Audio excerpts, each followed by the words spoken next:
You are perfect. And we are going live in 4, 5. We are live. Hello and welcome. Is it just me? No, it's not just you, Z Project. It's Colin Young and Jordan Olds with Knotfest Wrestling. With Knotfest Wrestling. Wrestling. It's Monday. I have no idea what you did. I can't hear that. I hit applause. Hello, everybody. How we all doing? Well, how you doing, Jordan? I'm doing good, man. I'm wearing my Great Muta shirt today because you, man. Great Muta announced his retirement. Oh, unbelievable. A loss. A goat. A true goat.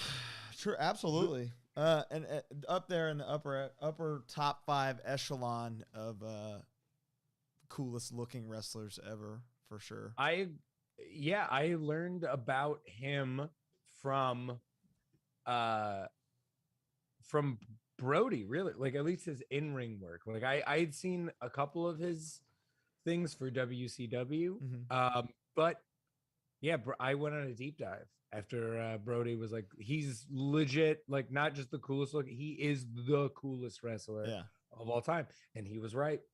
He was right as shit. Sometimes he's right about things. But on another note, something he might disagree with us on is the subject of today's episode. Good. Hello, David. Welcome to the show. Thank you for always being here. Welcome, David.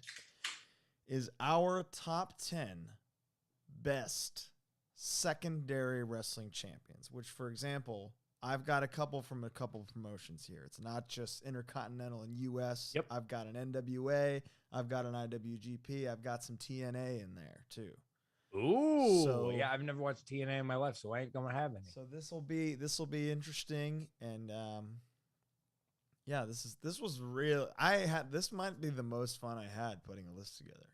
Really, I love these belts, and they. You are a second.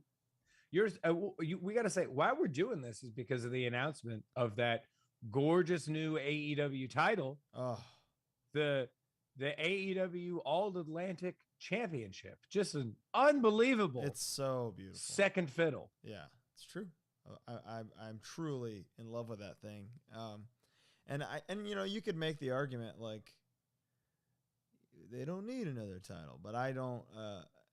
I think with 120 guys on the roster, give them something to fight for. You know, when you got more to fight for, right? There's more for everybody to do.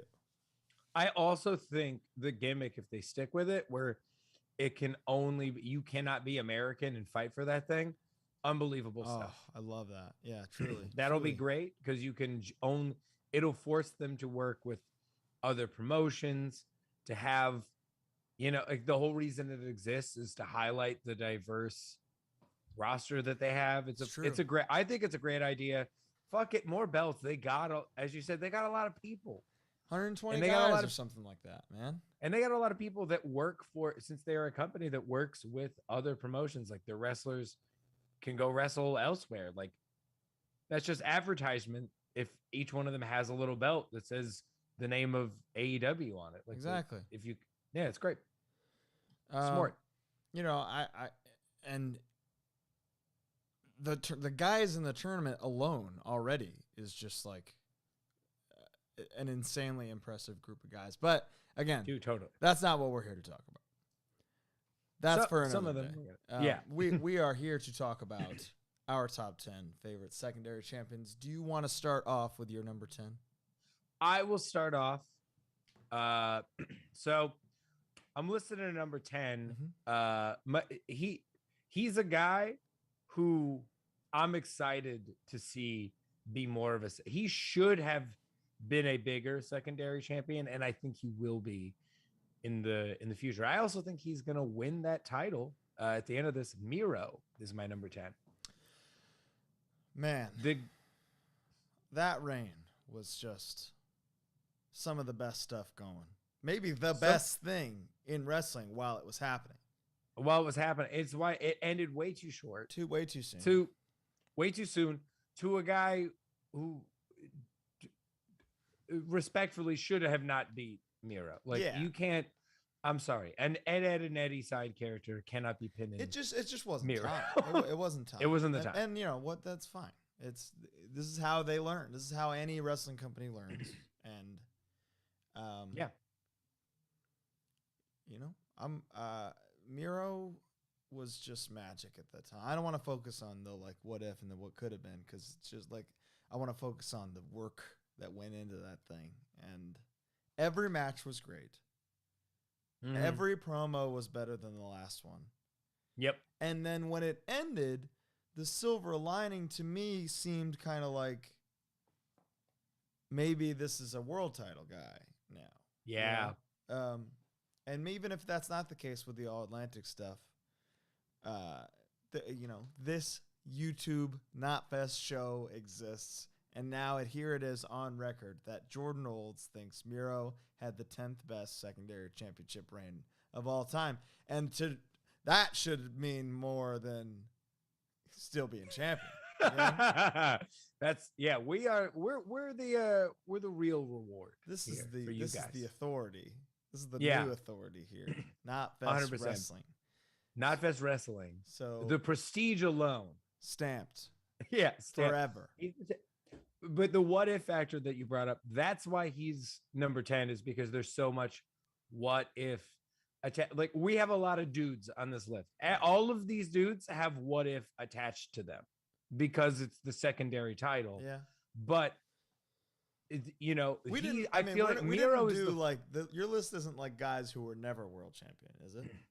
No, I have dudes who were more synonymous. Yeah. With the ICE belt. Oh, I did a little bit of both. Just people who elevated it was my thought. I agree. Yeah, that's what I did. Like if you made the title important, you're on the list. Good. Even if you've been world champion. But Miro is, I think, the only one on my list whose what if is attached to the actual secondary belt in general. Like he has what if, like he is simultaneously was the best TNT champion, like or one of them. You know what? I actually lied. He's not the only one on my list that has what if attached to the belt, but he's just great. We love Miro. Sure. Let's move on. Miro. My number 10 is AJ Styles for the TNA X Division Championship. Which cool. I don't know what that is. Throughout his tenure here, the X Division was like the reason to watch TNA. X Division is basically like the guys who did high spots and crazy shit in the matches.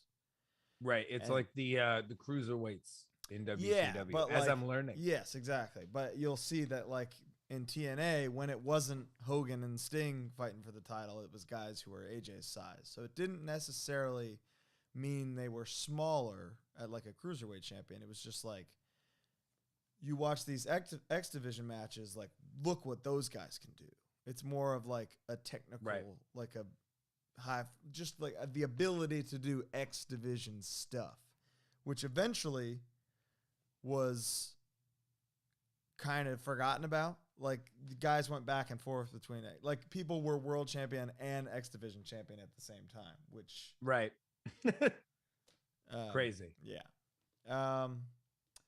But AJ was like the guy there for a long time.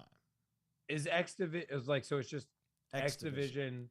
It's a big fat X on the championship, which you know I love.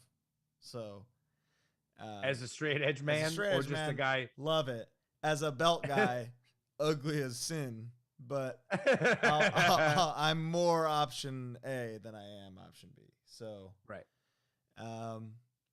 yeah, that's my number 10. Love, I mean, you know, AJ to this day, just so God, a wrestling god among wrestling men. So I'm also looking it up. Is this the belt that you can like cash in for the world title or whatever? Is that I think now that's a thing.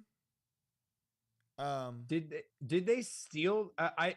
I'm wondering if that was like a Lucha Underground thing that got moved over to TNA. It's possible. Now that's the thing, is you can forfeit the belt to challenge for the world title. That I remember watching Lucha. Sick.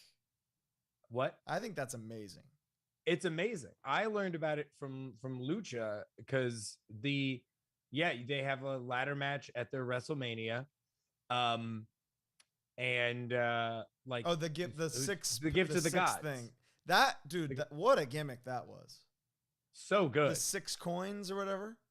Yeah. And then you cash in your 6 coins to win the belt, and then you win the belt in the challenge for the belt. Yeah. I love it. It's crazy. I love it.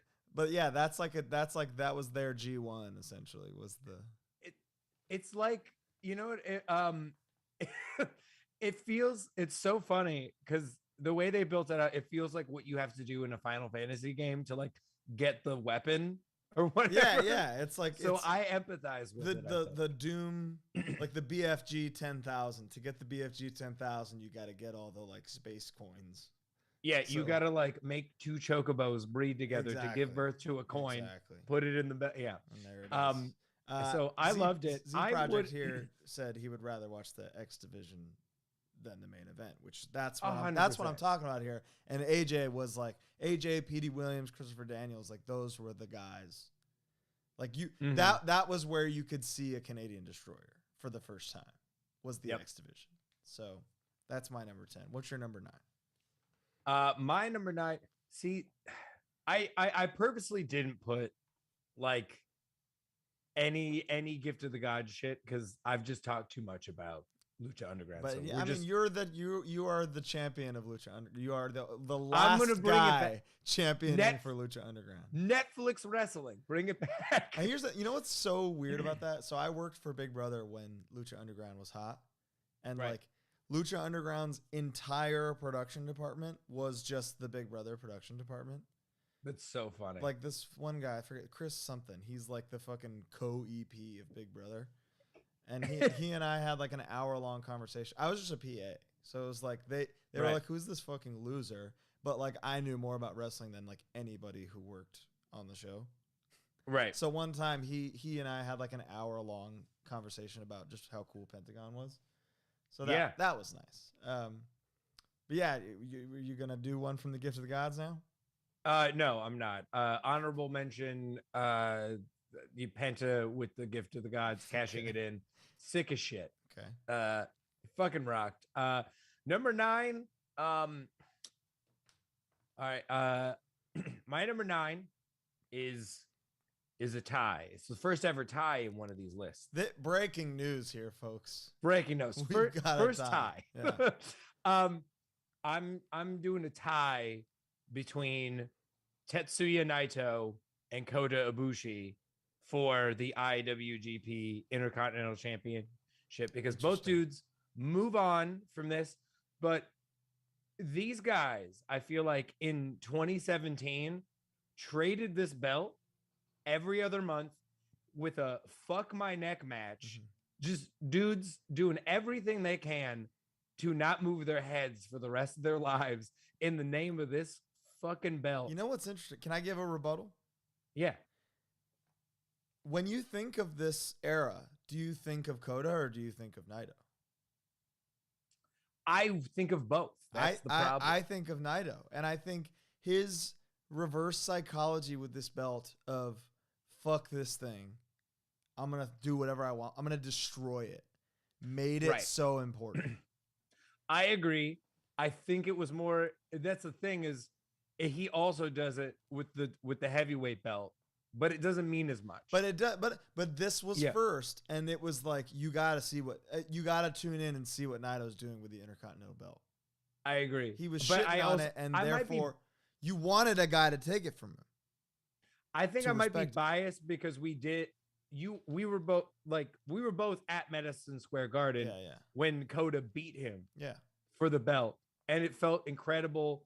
And then you have a guy who doesn't give a shit about it, and then a guy who gives the most shit about it because Shinsuke Nakamura is his favorite wrestler. So I think the scales of a guy giving a shit about the belt and simultaneously the guy not giving a shit about it both lift it. It's definitely a hand-in-hand thing, but you don't have the Ibushi moment without the year that Naito put into taking dumps all over it. And I think ultimately, that's what did it.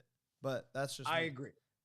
I I can see that. But then also, like they both have.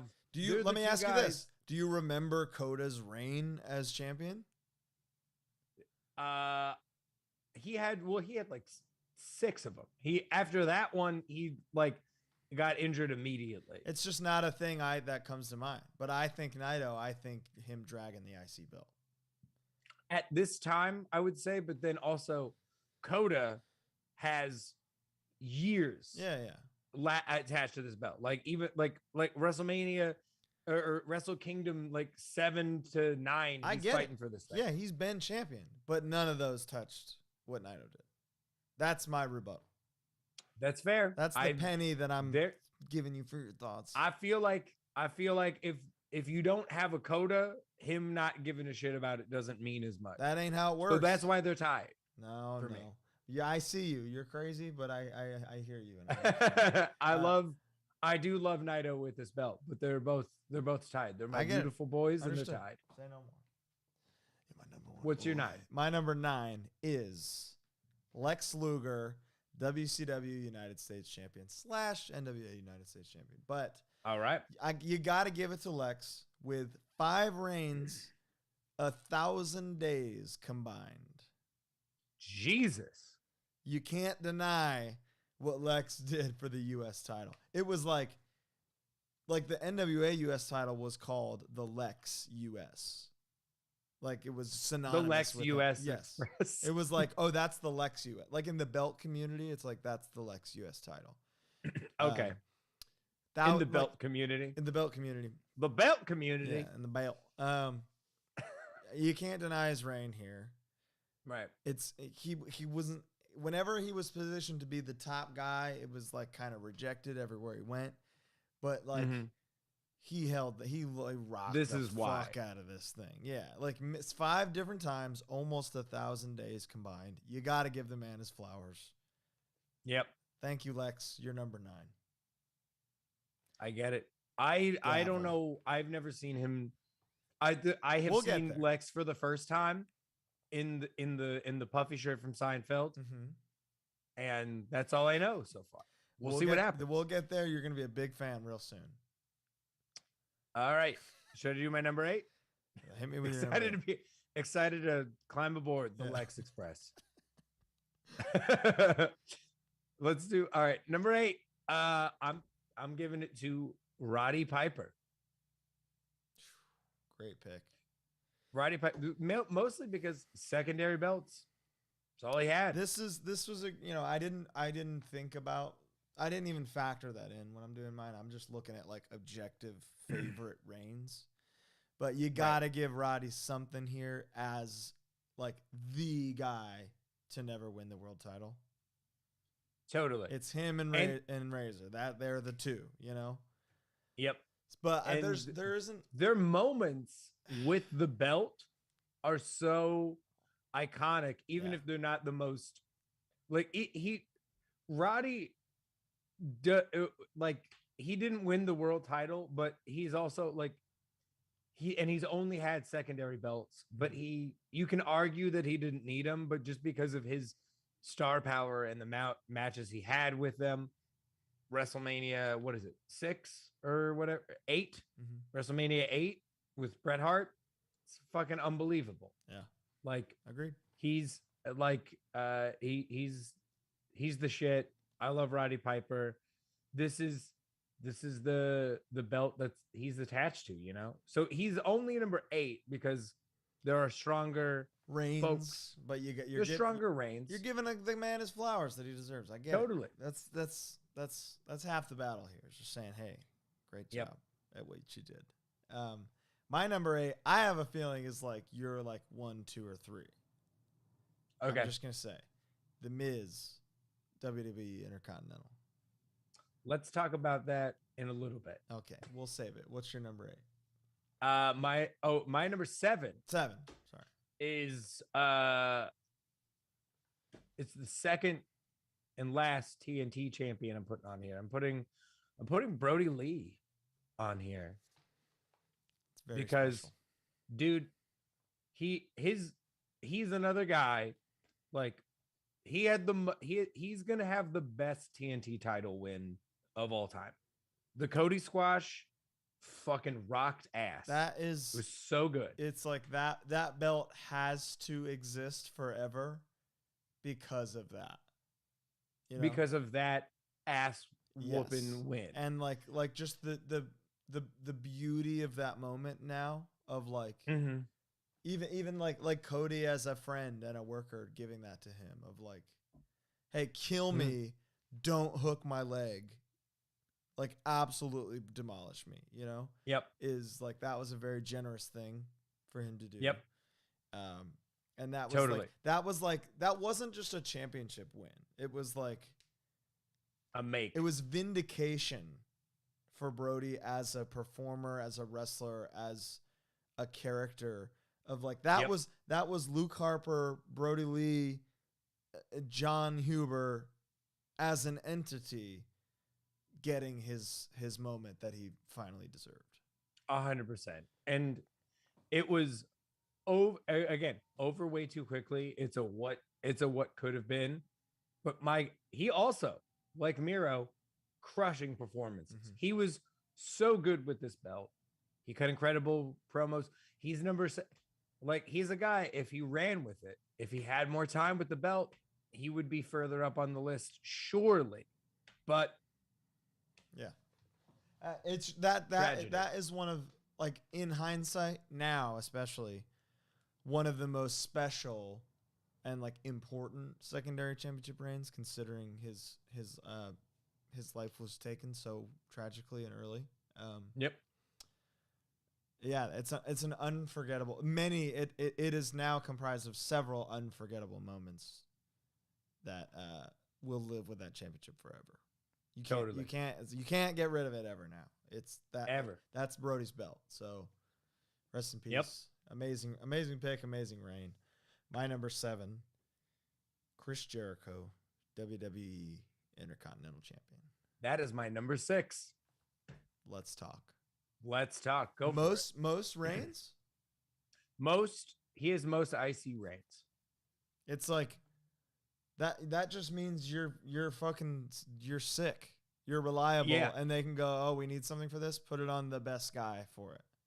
Totally. All the time. So I think another key thing is he has won every single possible, like, I think he's the one guy, like, he's won every possible iteration of every company, like major companies, like secondary belt. He's been the IC champion of New Japan. He's been the U.S. champion, and he's been the like WWE Intercontinental. Like he's the secondary king, dude. The king of secondary belts. Yeah. The reason he's number 6 is, for me, is he's like, he has such a foot in heavyweight, like top guy territory as well, that it's like, if he didn't have the I won the undisputed thing, which is his biggest brag. It is. The fact that that's his biggest brag, I think, puts him at number 6 for me, because everyone else, you can argue, everyone else on this list has, like, their biggest brag is their secondary championship work. That's what I would say. Some people for sure. The next couple got the 2 picks from now, especially, but yeah, this is like a footnote in his career, is being the guy with the most Intercontinental Championship reigns, which is insane, which is unbelievable in itself. Like, that is impressive. First AEW champ, first undisputed champ, most Intercontinental Championship reigns. There can't be a top 10 list of secondary champions without him. So we salute him. Totally. Of course. But he's in the middle because his career is defined by other stuff. It's just, this is the fact that he has the most Intercontinental Championship reigns, and that's like number 6 on his top things, is crazy. It's impressive. It's undeniable. So congrats, Jericho. You made the Knotfest list. Yeah. for lack of a better word. My number 6, John Cena, WWE United States Champion. Whoa, I forgot about this completely. Oh, Lord. There's 2 that come to mind. First, this was his first championship in WWE. Mm-hmm. Before he was world champion, he had the first redesign of the U.S. belt with the spinner. And it was like, this guy, they're fucking strapping this guy to the rocket. And he carried that thing like a world championship. And when he beat the Big Show for it, the world imploded because they were so excited to see this guy get his moment. Yep. Yes, it's a footnote in his career for sure, because it's like The Rock Cena in terms of just entertainment. Right. And then way into his career, without necessity, he didn't need to do this to elevate this thing, but the John Cena Open Challenge was like the must-see thing on WWE TV when he had this belt again.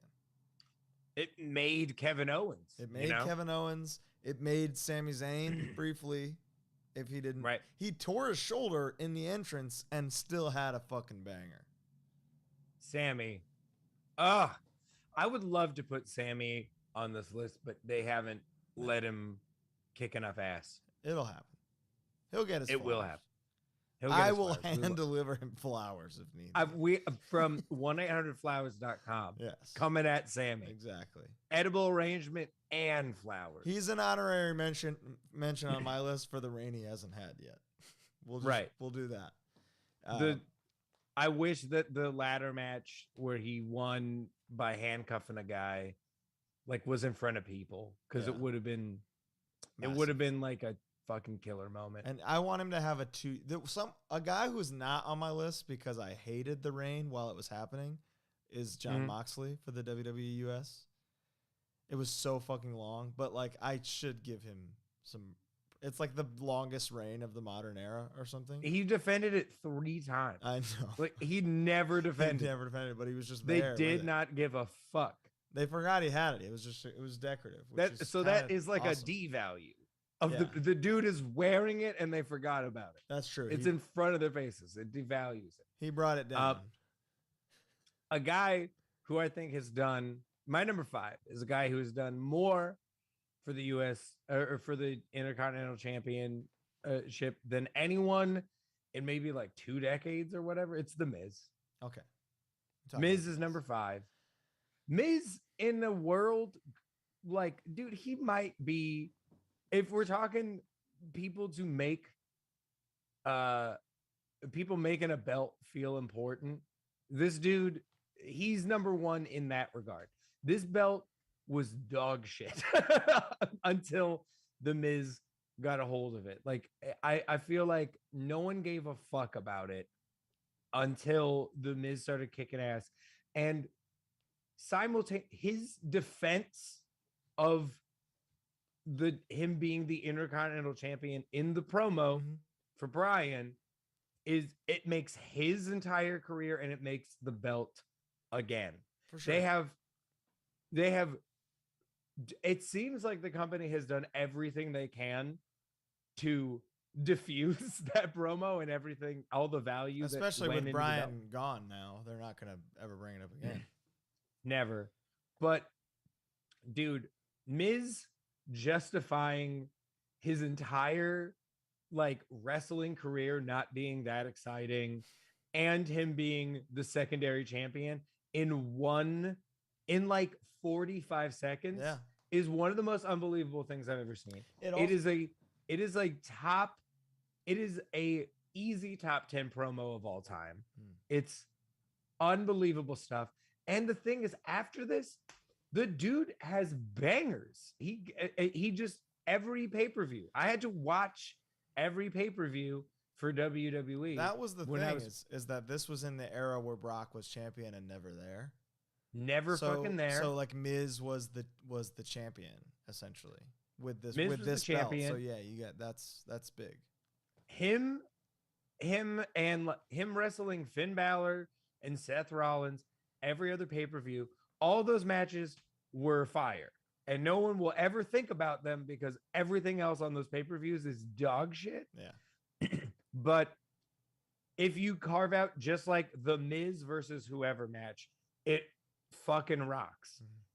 Mm-hmm. And the loss at WrestleMania 34 is great. He did an incredible job. He is the best heel Intercontinental champion, I would say. I can't agree there, but I hear you. You know, the we hear you, we're listening. That's how I feel about that. I'm of the modern era, I would definitely agree. Agree. Of the modern era, yeah. Completely agree. Who's your number 5? Shinsuke Nakamura, IWGP Intercontinental Champion. We're gonna have to wait to talk about this. Okay, sounds good. So, what's your number 4? Number 4, Razor Ramon. Wow, we're gonna have to wait to talk about that. Okay. All right. My number 4 is Arn Anderson, NWA Television Championship. Oh my God, I forgot about TV titles. Holy shit. Yeah. I love a TV title, man. Every secondary championship should just be a TV title. The fact here's a complaint I have about the TNT title.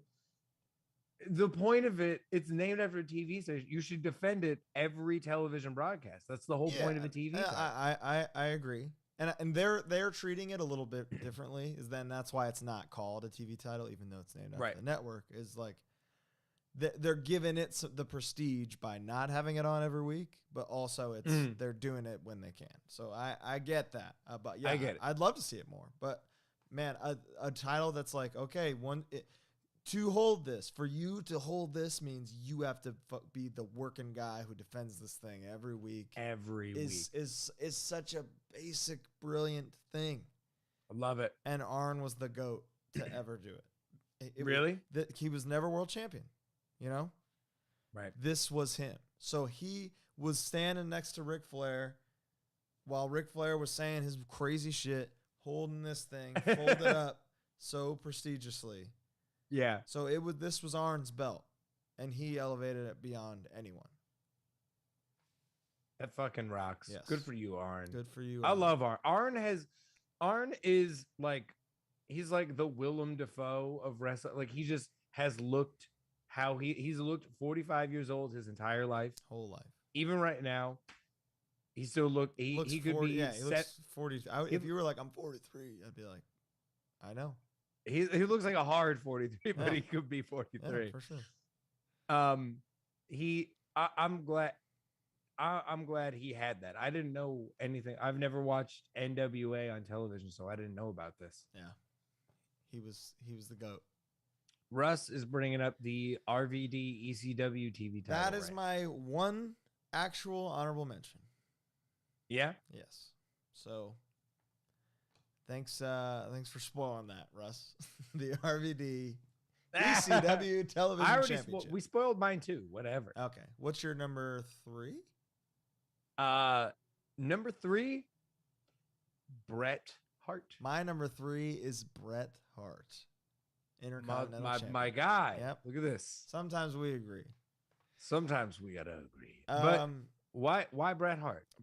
Tell Bret Hart was, again, whenever he wasn't the guy, he was IC champion. Whenever he wasn't world champion, he was in the picture for this and elevated it every time by having the best match on the show. Yep. This is when the title was still the workers' title. It was like you're getting Hogan, you're getting the superhero with the world title. You're getting the match of the night with the IC championship. Yep. And then it was this revolving door of Bret, Razor, Shawn, you know. The guys who were dependable to have the best match. And Bret always had the best match. He absolutely did. Bret, of course, world champion guy. But his legacy is I would say, like, he's a world champion guy, but he's a rare one whose legacy is more tied to this belt. Like, his best shit happens with this belt. the SummerSlam with Bulldog, headliner of SummerSlam, Headlined it, closing out the show. The only pay-per-view ever in the UK. The only pay-per-view ever in the UK. Yeah. The Brits were just throwing fish and chips. They still talk about at everybody. Yeah. But now they're getting another one this year, so that's pretty cool. Are they? Clash at the Castle, I believe it's called. Creative. But also you have Roddy Piper WrestleMania of like, you know, the fact that he had his own moments with the IC belt, but he's also responsible for another guy on my list having his big moment with the belt. That happened every time. Whenever he was beat, it was like the biggest first moment of that person's career. There's another great IC champion for beating Bret Hart. So insane. That's elevation. That is the definition elevation of a great champion, is when the guy beats you, they become the best guy. Yep. Come on. Good on you. Bret just fucking rocks, man. He does rock. There's nothing but Bret Hart worship every week on like television, and it's still not enough. It's the way it should be. It's the way it should be. He kicked a lot of ass. What's your number 2? Yeah, my number 2, the Macho Man, Randy Savage. Great pick. I like Macho Man is not on my list because of just the career that he had elsewhere. Otherwise, you know, I'm a Macho Man nut. That's the thing you got to. Yeah. If it's one thing about me, I'm obsessed with the Macho Man. I too love. I would, dude, live and die for him. There's only one person that beats him, and we'll talk about it. But dude, Macho Man versus Ricky Steamboat for every decade of wrestling. Like, dude, people still think this is the best wrestling match of all time, and it's for the Intercontinental title. Both of the best like WrestleMania matches ever are both IC title matches. It's pretty amazing. They're IC title matches, and this is the first great WrestleMania match ever. It's true. And it's still, people think it's the best one. Yeah. And it's the lore of that. The match alone is, dude, it's the cream of the crop promo. I agree. Like, I just, and like my favorite design of the IC title is the red letter IC, which is also called the Savage IC.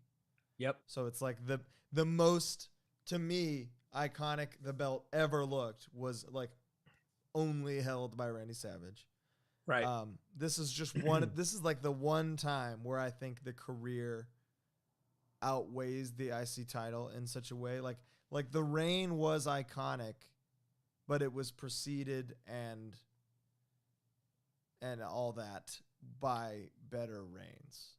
I would disagree because he does not have a world title reign that, you could argue, like the Mega Powers like reign as a heel. The Mega Powers is a huge reign, but dude, like the win with the Hogan shenanigans sucks, and then he doesn't fight anybody while holding the belt until next WrestleMania, where he just. But that was all 700. That was all the story, and it was like it made sense in the moment. But yeah, I'm not gonna disagree with you because I'm a Savage nut. Talk to me in the chat. Mania 6. Yeah, I couldn't. Warrior is just like the most impossible thing to go back and watch for me. Like, yeah, you can't do it. I can't, like a Warrior rewatch just don't really work with me. But at the time, you ask anyone on earth, who's your favorite wrestler? They're like, I mean, it's Ultimate Warrior. He's the coolest guy ever. He's the best wrestler ever. Also, so and he did a lot for the IC belt. So he would be a great honorable mention. He won it. First guy to like. I mean, he didn't actually, he didn't trade it He just had it in the main event. Yeah. It's cool as fuck. And he did cool things with the belt straps, different colors and whatnot. That's oh my God. I want everybody bring that shit back. Agreed. I want a light blue leather strap. That's what's cool about the TNT belt is doing that. Everybody gets their own. It's fucking awesome. I love the Lakers colors. It's amazing. The one thing I'm going to be sad about when someone beats I love Scorpio Sky. I'm going to be sad mostly to lose that look. I love that look. Love that belt. It's beautiful. But Macho Man, I would say this is the way that he should have been presented when he was a world champion. Right. Is exactly how he's presented. Like, he seems like the most important wrestler, and the Intercontinental belt seemed when he was with it like the most important championship. And he's like winning, and he's having his best matches with this, like, around the secondary title. And it's not fair, but he is, for the WWF Intercontinental Championship, he's like the most important guy to lift it, because he had the best WrestleMania. He has like arguably the best WrestleMania match, and it happened at WrestleMania 3. Yeah, I'm not gonna argue that. I think the match that I think outdid that is by my number 2, Razor Ramon, WWE Intercontinental Champion. Let's talk about it. Never world champ, unlike my beloved Macho Man. This is what he's known for, and being fucking tag team champion in WCW a billion times. But like this was his belt, and he was coronated with this beautiful, perfect, the first televised ladder match in WWE history. Yep. Was this moment, still by some considered the best WrestleMania match ever, best ladder match ever. Yep. Razor Ramon. I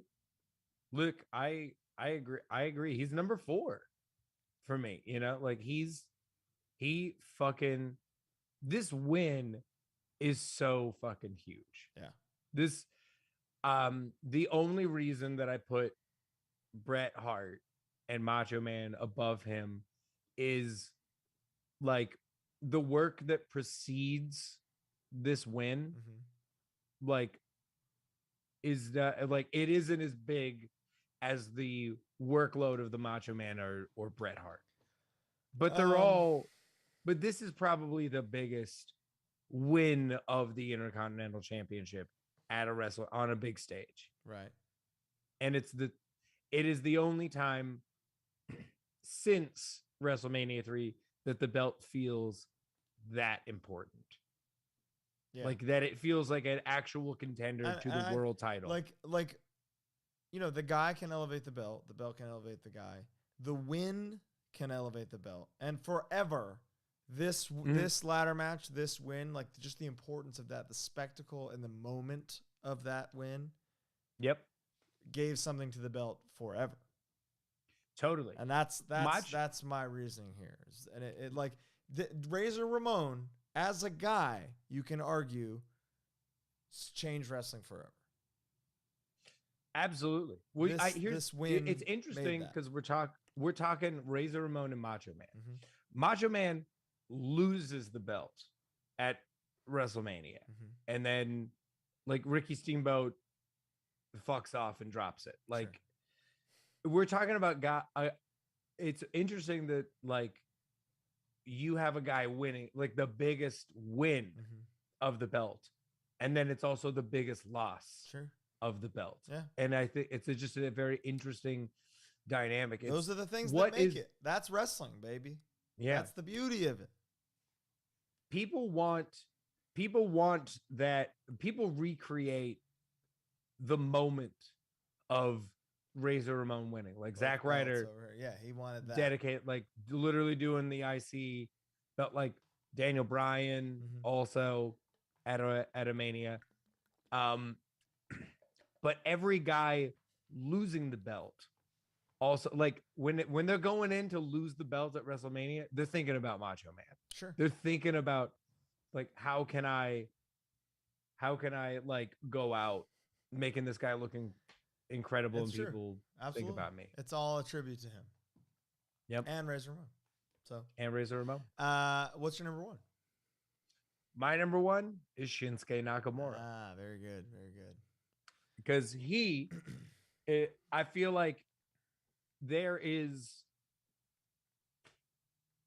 a lot you can say about him as a secondary title holder. Like, he's incredible. Every time he's won it in WWE, they don't let him do anything with it. Yeah. But Shinsuke Nakamura in New Japan with the IWGP Intercontinental title feels like the biggest. He felt like the champion to the point that he headlines the New Japan WrestleMania with it. Right. Goes in as champ, leaves as champ. Like, that has never fucking happened before. Yeah, he was the guy for like, it was him, Tanahashi, Okada, where like, and even before Okada, it was Nakamura, and this was his belt. This was his belt. He had been IWGP Heavyweight Championship before, but this is his time. When he leaves New Japan after dropping the Intercontinental belt, he feels like the biggest piece of New Japan. Yeah. It was big loss. It's their biggest loss.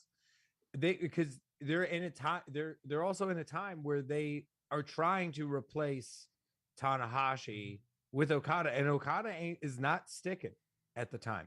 So Shinsuke Nakamura is their guy. Yeah. He's their biggest draw. He's their biggest hero.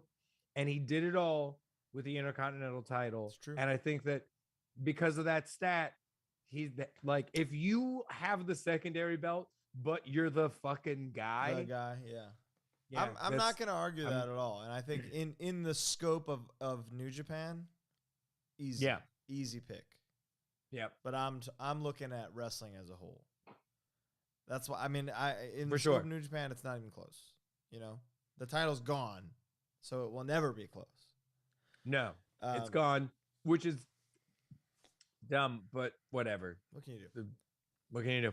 My number one is Sting, WCW United States champion. It's his belt. This is it's his belt. I gotta say, we have like just started. Like, I've only seen him in one episode of Nitro, and how did he wearing that belt make you feel? I mean, it looked incredible, but he also, like, he wins by DQ. Well, I don't. With WCW, you can never look at the finishes because they're never right. good. So they're worse than WWE now. But you look at Sting and you think, wow, that's a nice piece of ass for one. But him wearing the WCW United States Championship is like, damn, that belt must mean a lot if that guy's wearing it. I did a lot of research. I like looked at every best U.S. best Intercontinental. Sting is not on any of them. I know this is purely personal. Yeah. And it's why I love it. Yeah, this is purely a personal thing. Is that, like, I love this belt so much because of Sting, and it's Sting's belt to me. Like, time wants it to be Luger's, but you're like, no, like Rain and Days for sure. But like when it looked the best, it had 5 plates. Right. Well, I guess 6 because there's like a WCW plate at the end. But yep. That version, Sting had the most, I believe, more than Luger. Like, eventually it was the 3-plate version. The best version of the belt was like, that's Sting's belt. Yep. And Nitro starts as a show premieres with Sting as the United States champion. So immediately it's like the horse shit that is going on in the world title stuff. I'm gonna keep my eye on whatever's going on with this thing because this is clearly more important if Sting's holding it. That's how I always looked at it. Right. And like, there's some shenanigans pretty soon. Like Sting is in the main event of the pay-per-view for no title coming up in the very first WCW pay-per-view. We're doing a new show, by the way. I know we haven't really talked about it, but Jordan and I, as well as Rob Husbani, are going to be watching every single episode of WCW Nitro ever, once a week. Pretty soon. Only on Knotfest. It's called Knitro. Knitro with a K. Knitro with a K. So in that first episode, it is a crazy left field pick. Like, I love a pick like that. Like you picked. There are no stats. No, back up. There for sure are, but it's not the same as some of these guys. But to me, this is the top 3 belts of all time for me. Totally, straight up. It's just the stats with the other guys on the like completely different. I love a pick like this where it's just like, I don't know, man. I fucking feel it. It does something to me. Stats aren't everything because you look at some guys, like look at fucking Daniel Bryan. Honky Tonk. Yeah, Honky Tonk Man is like the longest reigning IC champion, right?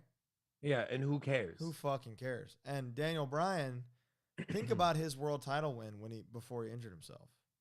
Mm-hmm. It was the best thing you'd ever seen. The stats aren't going to indicate that. Right. To me, that's Sting holding the WCW U.S. It's like how I felt seeing him wear this belt as the champion. Was like, wow, for sure. This is the guy. This must be the belt. So folks, there you go. Number 1, Shinsuke Nakamura, Wrestle Kingdom secondary belt headliner, and Sting. Sting, who had it at the first ever WCW Nitro, which would go on to change the landscape of wrestling forever. So argue that. That's our show, folks. Thank you so much for joining us today. We are back every motherfucking Monday to talk about different stuff. Next week, we're going to be doing something different, though. So next week might finally be the different thing we've been talking about. The big rebrand. So the big rebrand is coming. We're still going to be doing shit like this. Yeah. We're going to be, it's us talking wrestling. We're talking some music. So it's just going to involve more music. Yeah. You're going to have fun. It'll be great. Thanks, everybody. Thank you, everybody. Goodbye and good night. Good night. And